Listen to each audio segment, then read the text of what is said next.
key difference with LynX is its agility and the fact that we're using existing technical capability and applying the right process and policy to it, which is in line with NCSC and MOD's data strategies.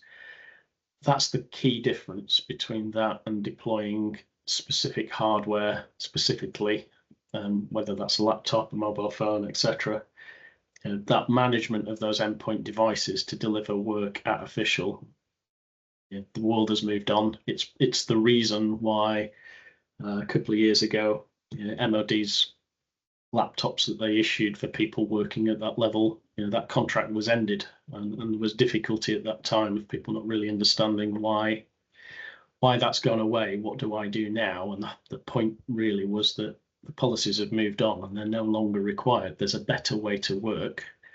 That's why we're no longer going to provide that equipment for you to work in that way. It's not efficient, it's not cost effective, it's not agile.